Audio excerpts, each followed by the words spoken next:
जी हाँ दोस्तों, आप बिल्कुल सही सुन रहे हैं कि लोकसभा के अंदर नया दहेज कानून पास हो चुका है।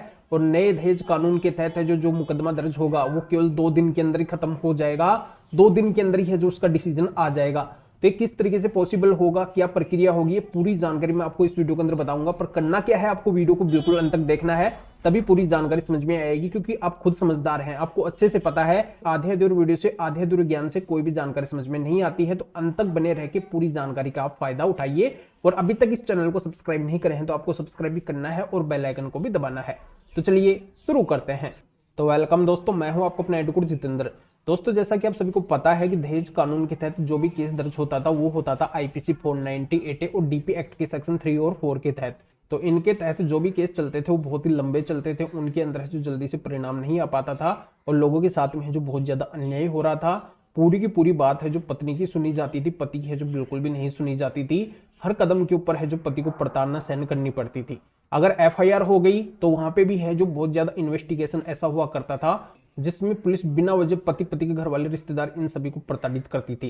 फिर चार्जशीट पेश हुआ करती थी। चार्जशीट पेश होने के बाद में पूरा ट्रायल है जो पति को फेस करना पड़ता था। जिन भी लोगों के नाम उस केस के अंदर हुआ करते थे सभी को है जो फेस करना पड़ता था, यानी कि बिना वजह सभी को स्ट्रगल करना पड़ रहा था। पर अब है जो ऐसा नहीं होगा, यानी कि अब है जो त्वरित न्याय होगा। इसी पर मेन फोकस रखा गया है लोकसभा के अंदर कि अब तारीख पर तारीख की जो प्रक्रिया है वो खत्म होगी, यानी कि अब तारीख पर तारीख है जो नहीं होगी, जल्दी है जो हर मामले के अंदर डिसीजन आएगा।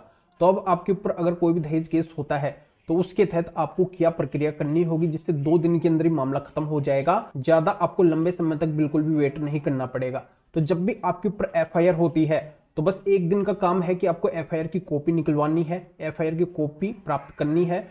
और अगर झूठा मामला है तो आपको तुरंत हाईकोर्ट के अंदर 482 सीआरपीसी में क्यूएसएन पिटीशन डालनी है और वहां पे मजबूती से बात रखनी है। दूसरे दिन तो आपका डिसीजन आ जाएगा, यानी कि 1 तारीख के अंदर ही है जो आपका डिसीजन आ जाएगा। अगर झूठा मामला है तो पूरी तरह से अगर आप फर्स्ट डेट के अंदर ही जैसा आपको कन्विंस कर देते हैं हाईकोर्ट के अंदर, तो 1 डेट के अंदर ही है जो वहां पे भी डिसीजन आपका आ जाएगा।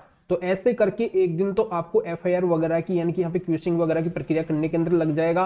और 1 दिन के अंदर अगर आप बात रखेंगे पहली तारीख के अंदर ही मजबूती से, तो यहाँ पे उसी डेट के अंदर है जो आपका डिसीजन भी आ जाएगा। बस इतना ही है जो आपको वेट करना होगा, यानी कि नए कानून के तहत जो जल्दी डिसीजन आएगा। यह है जो मेन फोकस इसके ऊपर रखा गया है। तो ये बात तो आपको पहले से अच्छे से पता भी है कि हाईकोर्ट के अंदर ट्रायल नहीं चलता है, मेन मुद्दे के ऊपर बात होती है। और अब नए कानून आने से तो और भी है जो त्वरित न्याय होगा, जल्दी है जो डिसीजन आएगा। तो इस तरीके से आप शॉर्ट प्रक्रिया अपना के दहेज केस को जल्दी खत्म करवा सकते हैं। आपके ऊपर अगर दहेज केस झूठा दर्ज होता है फ्यूचर के अंदर तो इस तरीके से केवल 2 दिन के अंदर ही है जो प्रक्रिया का एंड हो जाएगा।